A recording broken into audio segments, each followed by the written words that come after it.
শাশুড়ি মাও যখন বৌমা ছিল তখন হয়তো তার শাশুড়িও তার সাথে ঠিক এরকমটাই করতো। অমনি তখন ছেলের মা বলে উঠবে, আমার ছেলে বিয়ের আগে এরকমটা ছিল না, দুদিন হলো আসতে না আসতেই আমার ছেলেটাকে হিংসুটে তৈরি করে দিয়েছে।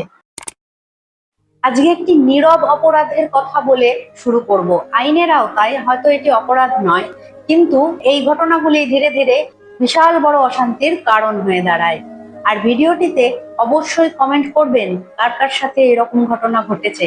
আমি একটা কথা ভেবেই পাই না, মেয়েরা যখন বিয়ের পর শ্বশুর বাড়িতে যায় তখন সেই পরিবারের ছোটখাটো খুঁটিনাটি ঘটনাগুলির জন্য নতুন বউয়ের দিকেই আঙুল তোলা হয়।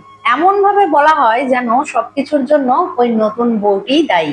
যেমন ধরুন, সেই পরিবারে ছেলেটির সাথে অর্থাৎ বউটির যে স্বামী তার সাথে হয়তো পরিবারের কারো এর আগেও মনোমালিন্য হয়েছে বা কথা কাটাকাটি হয়েছে বা রাগারাগি হয়েছে, নিজেদের মধ্যে কোনো বিষয়ে মান অভিমানও হয়েছে। তার বিয়ের আগের সেসব কথা শাশুড়ি মা বিন্দু মাত্র মনে রাখবে না। সেই ছেলেটারই বিয়ে হওয়ার পর পরিবারের মধ্যে যদি সামান্যতম মনোমালিন্য, রাগারাগি, অভিমান বা কথা কাটাকাটি হয়ে থাকে, যদি তখন তার কোনো কথা বাড়ির কারোর পছন্দ না হয়, ব্যাস তখনই শাশুড়ি মা বলতে শুরু করবে, ওই যে বউ আসতে না আসতেই ছেলের কানে বিষ ঢালতে শুরু করেছে, ছেলেটা তো আগে এমন ছিল না।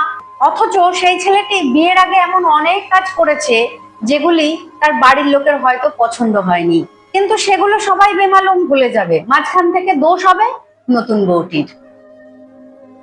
এরপর ধরুন, ছেলেটির মা কোনো কাজের জন্য ছেলেটিকে বললো, ছেলেটি হয়তো বলল পরে করব বা কালকে করে দেব। অমনি তখন ছেলের মা বলে উঠবে, আমার ছেলে বিয়ের আগে এরকমটা ছিল না, আমার মুখের কথা সরতে না সরতেই আমার ছেলে সেই কাজটা করে দিত। আবারও সেই ইনিয়ে বিনিয়ে ওই ছেলের বউয়ের ঘাড়ে গিয়েই দোষটা পড়বে।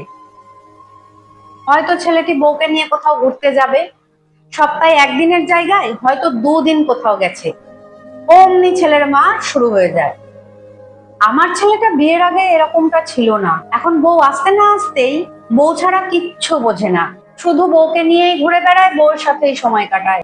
অথচ সেই ছেলেটি বিয়ের আগে বন্ধু বান্ধবদের নিয়ে আরো বেশি ঘুরে বেড়াতো, সেটা তখন আর ছেলের মায়ের মনে পড়ে না, যত দোষ ওই বউয়েরই। আবার যেমন ধরুন, ছেলেটির কোনো প্রিয় একটা জিনিস হতে পারে, ছেলেটির গাড়ি বা অন্য কিছু, ছেলেটির ভাই বা পরিবারের কেউ বিয়ের পরে সেই জিনিসটা চাইলো, ছেলেটি যদি বলে না ওটা আমার খুব প্রিয় জিনিস, আগেও দিয়েছিলাম কিন্তু ড্যামেজ করে দিয়েছিস, ব্যাস তাহলে তো আর কোনো কথাই নেই। ছেলের মা বলতে শুরু করবে, ওই বউ 2 দিন হলো আসতে না আসতেই আমার ছেলেটাকে হিংসুটে তৈরি করে দিয়েছে, আমার ছেলেটা তো আগে এরকম ছিল না। অথচ সেই বউটি কোনোভাবে এর মধ্যে কোনো কথাই বলেনি, তাও সেই বউয়েরই সব দোষ। এসব মিথ্যে বদনাম শুনতে শুনতে সেই বউটা যখন প্রতিবাদ করে দুটো কথা বলে, তখনই শ্বশুর বাড়ির লোক, বিশেষ করে শাশুড়ি বলে, ওরে বাবা মেয়ের কি চোপা, 2 দিন হলো আসতে না আসতেই মুখে যেন খই ফুটছে, আসল রূপ দেখিয়ে ফেলছে। বলি চিন্তা ভাবনা পাল্টান।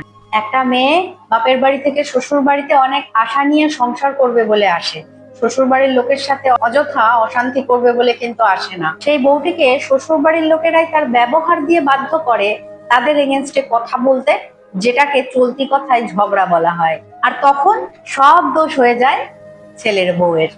হ্যাঁ জানি, শাশুড়ি মাও যখন বৌমা ছিল তখন হয়তো তার শাশুড়িও তার সাথে ঠিক এরকমটাই করতো, কিন্তু সময়ের সাথে সাথে সবকিছুই তো পাল্টেছে, সবকিছুই তো আপডেট হয়েছে।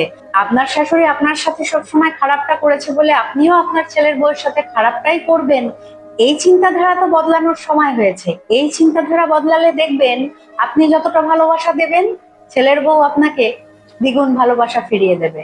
তবে কিছু ক্ষেত্রে ব্যতিক্রম তো থেকেই যায়।